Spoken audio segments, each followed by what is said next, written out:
حاضرین محترم، اللہ تبارک و تعالیٰ نے اپنے نور سے حضور صلی اللہ علیہ وسلم کے نور کو پیدا فرمایا. نور کے حصے نہیں ہوئے، نور کا فیضان ہے. نور الہی کے فیضان سے اللہ تعالیٰ نے نور محمدی کو پیدا فرمایا اور نور محمدی کے حصے کر کے ساری کائنات بنائی.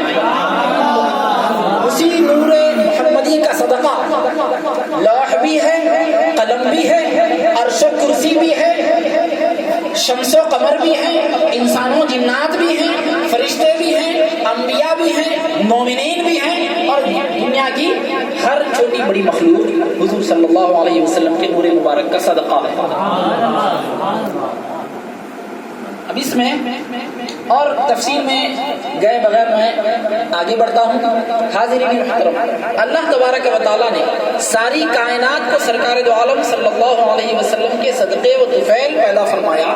تو ظاہر ہے جب حضور صلی اللہ علیہ وسلم کی اس عالم میں جلوہ گری ہو رہی ہے، اس سے پہلے حضور صلی اللہ علیہ وسلم اور عالم میں رہے، عالم ارواح میں رہے. جب عالم ارواح میں رہے تو عالم ارواح میں بھی آپ کا مقام مرتبہ نہایت بلند، اصل کائنات جان عالم قبلہ اہل یقین پیدا ہوئے. حضور صلی اللہ علیہ وسلم باعث تخلیق موجودات، جان عالم، اصل کائنات حضور صلی اللہ علیہ وسلم جہاں پر بھی جس حیثیت سے بھی جس انداز میں بھی رہے، اللہ تبارک و تعالیٰ نے آپ کو تو جو مقامات عطا فرمائے ہیں وہ تو عطا ہی فرمائے ہیں، اس کو پورا واضح نہیں فرمایا. ورفع بعضهم درجات فرمایا کہ اللہ تعالیٰ نے بعض نبیوں کو درجوں بلند فرمایا. اب کتنے درجے بلند فرمایا اللہ تعالیٰ نے کلیئر نہیں کیا.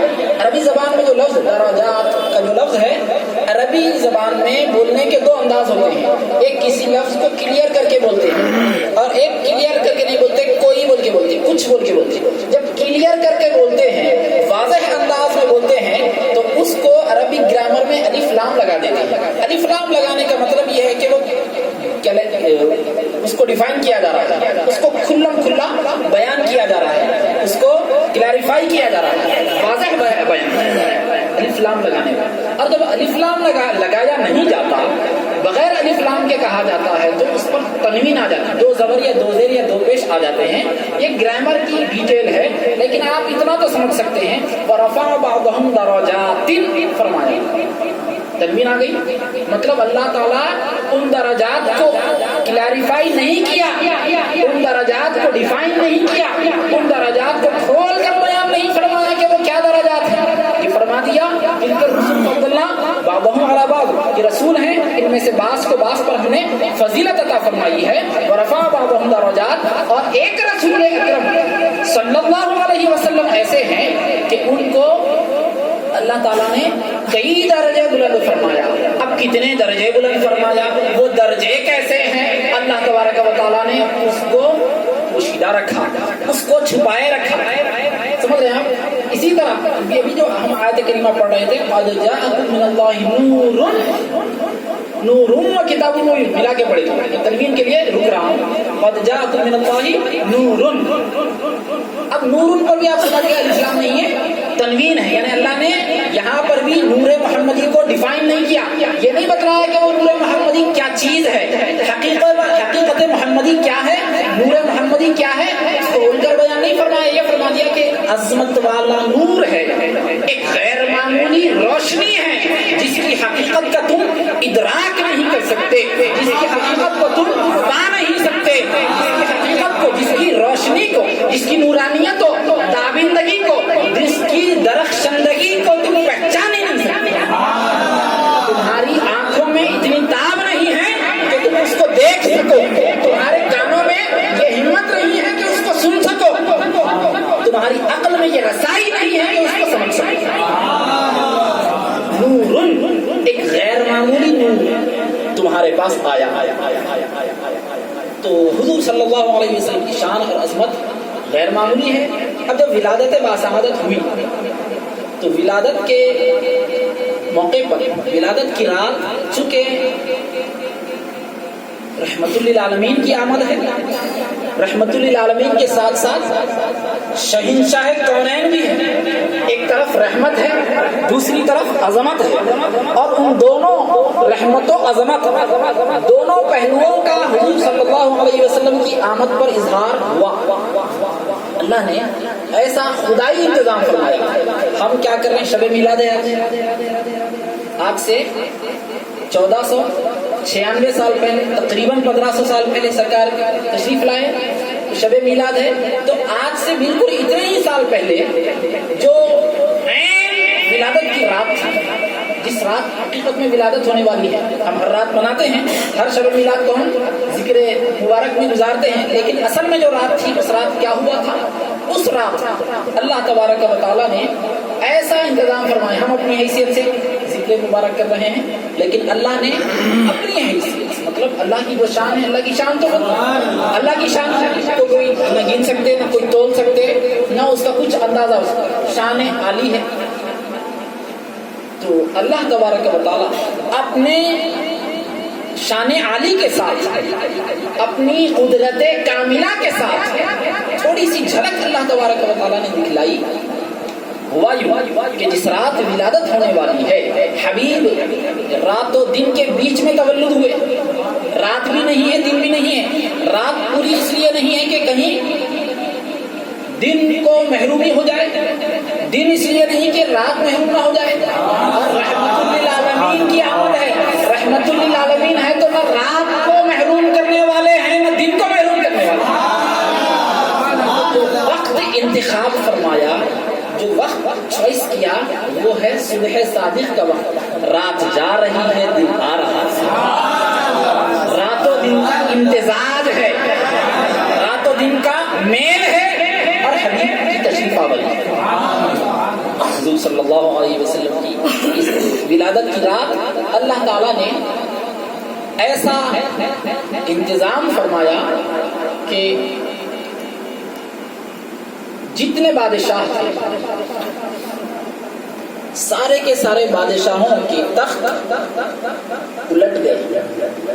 بادشاہ کا تخت کچھ ایسا تو نہیں ہے کہ تیز ہوا آ گئی تو الٹ جاتا، بادشاہ کا تخت ہے، غیر معمولی رہتا ہے، اور اس کی حفاظت کے لیے ہی پتہ نہیں کتنے خادم وہاں موجود رہتے ہیں، الٹنے کا تو سوال نہیں ہوتا، لیکن اللہ جب چاہے گا تو کیا نہیں ہو سکتا۔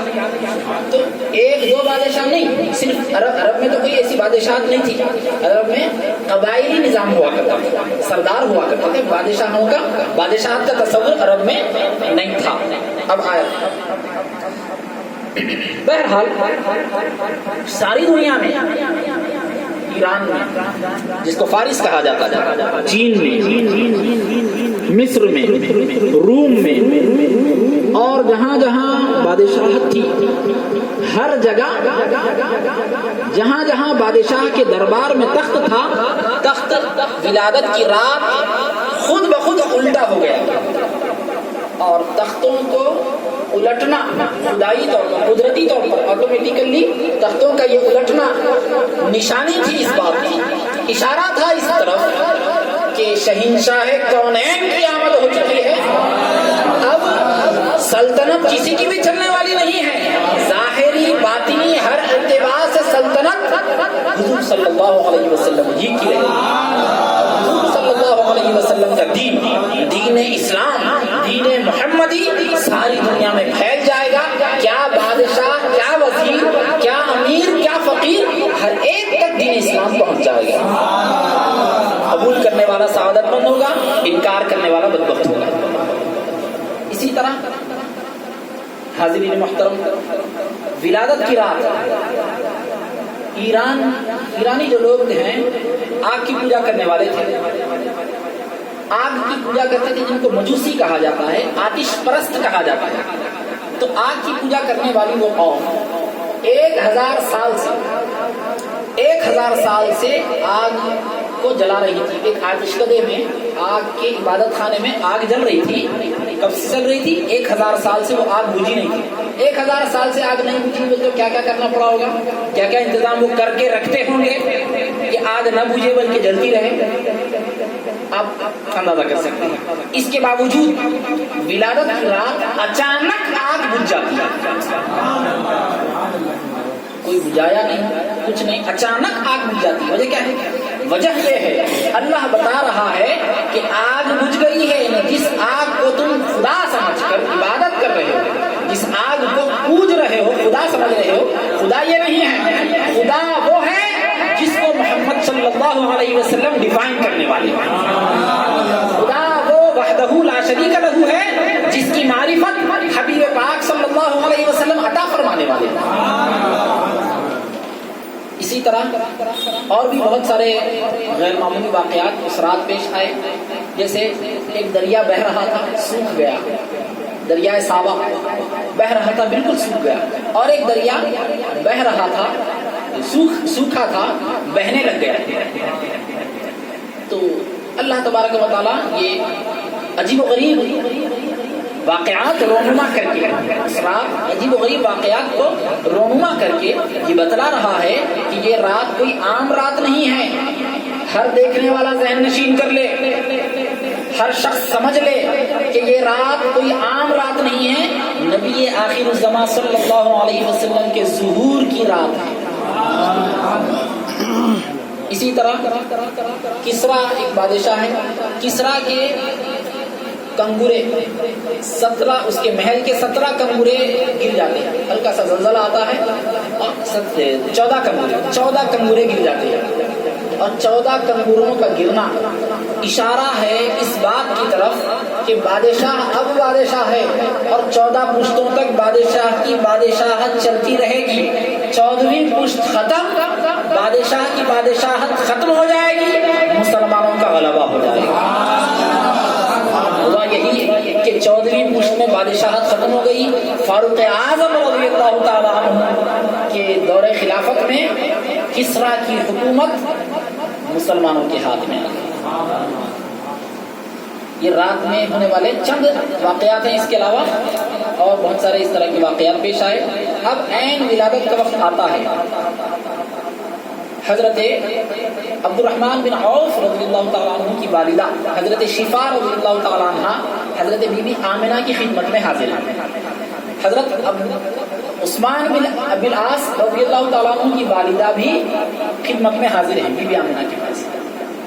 اور فرماتی ہیں کہ جب ولادت کا عین ولادت کا وقت آیا تو تارے قریب آ گئے. اتنے زیادہ قریب آ گئے، آنکھوں دیکھا حال وہ خواتین بیان کر رہی ہیں.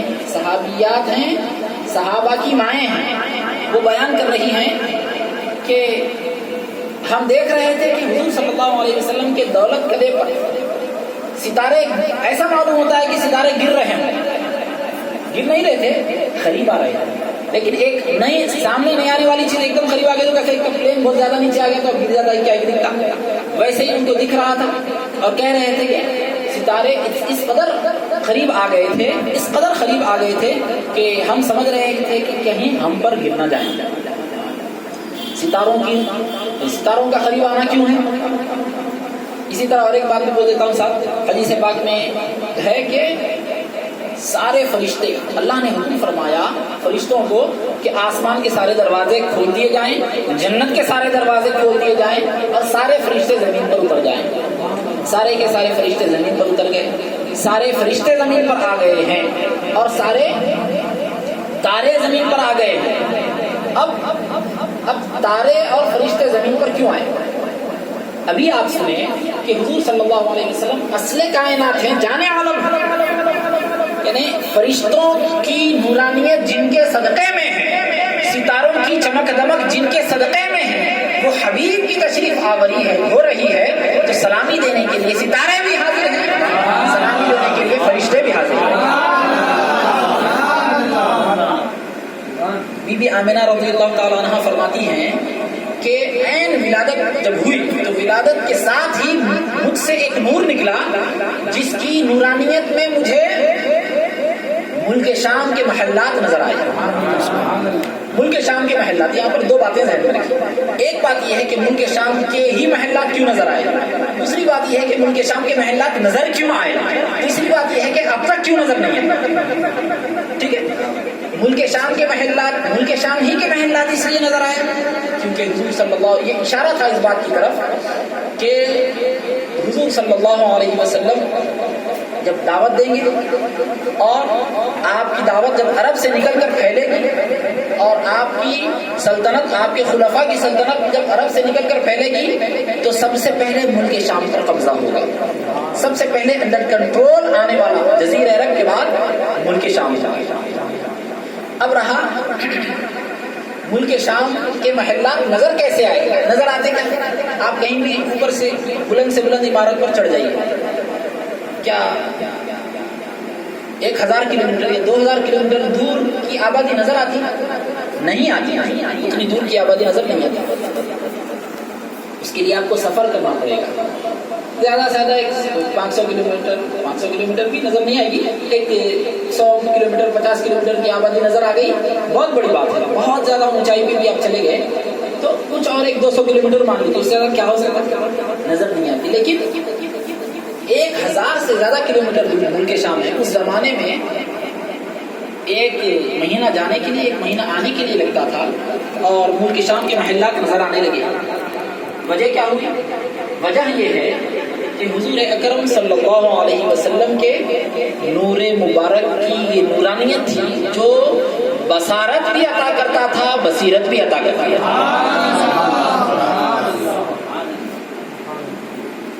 اب دیکھیے، اس سے پہلے تیسری بات یہ ہے کہ ستارے آ گئے، سارے ستارے زمین کے قریب ہو گئے، تو کیا نظر نہیں آنا تھا؟ وہ کیا نظر نہیں آنا تھا؟ سب نظر آ جانا تھا، نہیں آیا۔ جتنا نظر آتا انسان کے حساب سے، دوری کے حساب سے جتنا نظر آتا اتنا ہی نظر آیا۔ اب اس کے بعد فرشتے بھی آ گئے، ستارے تو چلو بھائی اسی دنیا کے ہیں نا، فرشتے تو آسمانی کائنات کے آ گئے۔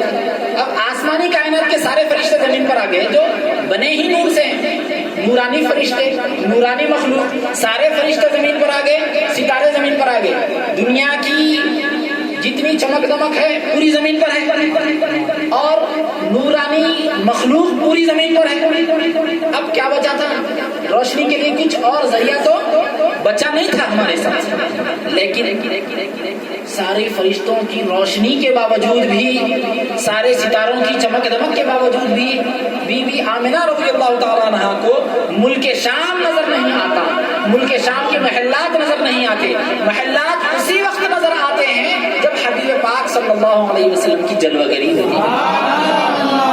تو معلوم ہوا بی بی آمنہ رضی اللہ تعالیٰ عنہا کو جو ملک شام کے محلات دکھائی دیے، جو ملک شام کے محلات نظر آئے، نہ وہ ستاروں کی چمک دمک کی وجہ سے تھا، نہ فرشتوں کی نورانیت کی وجہ سے تھا، بلکہ وہ نور محمدی کی نورانیت کی وجہ سے۔ سورج کا نور ایک جگہ آ کر رک جاتا ہے، دیوار سامنے ہے، ختم، پہاڑ آ گیا، رک گیا، زمین کی سطح آ گئی، رک گیا۔ اب زمین کے اندر، زمین کے سطح کے اندر کیا ہے؟ سورج کی روشنی نہیں بتا سکتی، دیوار کے اندر کیا ہے نہیں بتا سکتی، دیوار کے پیچھے بتانا تو دور کی بات ہے، پہاڑ کے اندر کا نہیں بتاتا، پہاڑ کے پار کیا ہے بتانا تو دور کی بات ہے، لیکن یہاں پر زمین، پہاڑی علاقے، مکہ مکرمہ پہاڑوں سے گھرا ہوا ہے، مکمل پہاڑ ہی پہاڑ ہر طرف ہیں، لیکن یہ ساری پہاڑیاں ہونے کے باوجود بھی آمنہ رضی اللہ تعالیٰ عنہ کے لیے دیکھنے میں رکاوٹ پیدا نہیں کر رہی ہے۔ یہ حضور صلی اللہ علیہ وسلم کی نور مبارک کی وجہ سے۔ بہرحال حضور کا نور مبارک شیخ الاسلام بانی جامع نظام رحمۃ اللہ علیہ فرماتے ہیں کہ یہ سورج کا نور نہیں تھا، حضور کا نور مبارک سورج کا نور نہیں تھا، بلکہ یہ بصارت کے ساتھ ساتھ بصیرت کو بھی نوازنے والا نور تھا۔ صلی اللہ علیہ وسلم کی ولادت بسعادت ہوتی ہے، ولادت کے ساتھ ہی جتنے بت تھے سارے کے سارے بت اوندھے منہ گر جاتے ہیں، ساری زمین پر جہاں جہاں عرب میں کعبۃ اللہ شریف کے اندر کعبے کے اوپر بھی ایک حبل نام کا ایک بڑا بت رکھا جاتا تھا، وہ بھی گرا، اور دوسرے بت بھی گرے، مختلف اس کے نام ہیں روایتوں میں۔ وہ لوگ بتوں کے نام بھی رکھتے تھے، جیسا کہ آپ یہاں پر ماحول میں دیکھتے ہیں۔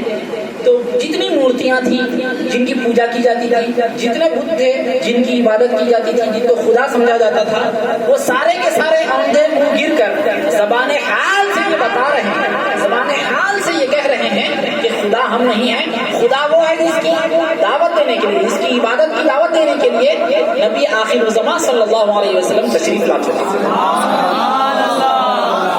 تو بہرحال حاضرین محترم، سرکار دو عالم صلی اللہ علیہ وسلم کی ولادت باسعادت ہوئی اور حبیب صلی اللہ علیہ وسلم تشریف لائے، آپ نے ہم کو شریعت پہنچائی، قرآن ہم کو عطا فرمایا، حدیث عطا فرمائی، قانون عطا فرمایا، نظام حیات عطا فرمایا، یہ سب کچھ حبیب پاک صلی اللہ علیہ وسلم نے عطا فرمایا۔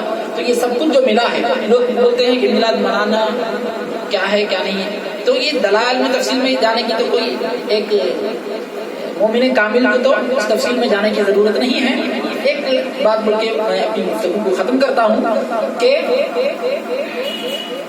ایمان ملا خوشی کی بات ہے، ایک نعمت ہے، نظام شریعت ایک نعمت ہے، حدیث قرآن ایک نعمت ہے۔ تو یہ ساری چیزیں نعمتیں ہیں، اور یہ ساری نعمتوں میں سے کوئی بھی ایک نعمت مل گئی، یعنی بچہ سورہ فاتحہ یاد کر لیا، خوشی کی بات ہے، امام اعظم سورہ فاتحہ بچہ یاد کر لیا، بلکہ استاد کو 1000 درہم دے دیے، اور استاد کے کہنے پر کہ آپ اتنی بڑی رقم دے دیے، میں کیا کیا؟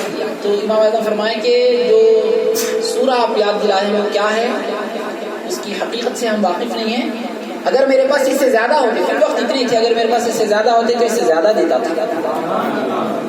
تو ایک سورے پر امام اعظم خوش ہوئے تو پورا قرآن شریف یاد ہوا تو اتنا خوش ہوا، تو ایک بچے کو سورہ فاتحہ یاد ہوا تو اتنی خوشی ہے۔ اب یہاں ساری کائنات کے لیے حبیب پاک صلی اللہ علیہ وسلم نے قرآن دے دیا، اللہ تعالیٰ نے حضور کو عطا فرمایا، حضور نے ساری کائنات کو پہنچا دیا، پھر حدیثیں عطا فرمائی۔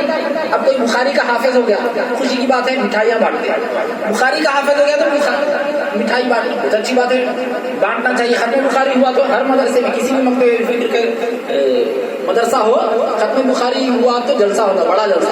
تو ختم بخاری میں جلسہ کیوں؟ خوشی کی بات ہے، بہت اچھی بات ہے، خوشی کی بات ہے۔ تو بخاری ایک بار ختم کر کے جلسہ ہو گیا تو خوشی کی بات ہے۔ تو امام بخاری صحیح بخاری لکھ کر پورا جب پہلی مرتبہ لکھ دیے تھے تو اور زیادہ خوشی کی بات نہیں ہے، اور زیادہ خوشی کی بات ہے۔ لیکن وہ احادیث شریفہ تو لکھے نا، ارشادات اس وقت نہیں ہوئے تھے، وہ تو لکھے گئے، صرف نقل کیے گئے، کاپی کیے گئے۔ تو کاپی کرے، نقل کرے، ایک جگہ سے دوسری جگہ پہنچائے تو خوشی کی بات ہے۔ جب حضور نے وہ حدیث کو ارشاد فرمایا تو کتنی زیادہ خوشی کی بات ہے۔ اور وہ حبیب صلی اللہ علیہ وسلم ان بخاری کی حدیثوں کو ارشاد فرمانے والے حبیب جب دنیا میں تشریف لائے تو وہ کتنی بڑی بات ہے۔ تو بخاری، ختم بخاری کا جلسہ کرنے والے لوگ تو کم سے کم میلاد شریف پر کوئی دلیل نہیں پوچھنا چاہیے۔ بہرحال حضور صلی اللہ علیہ وسلم کی تشریف آوری ہو چکی، ہماری کیا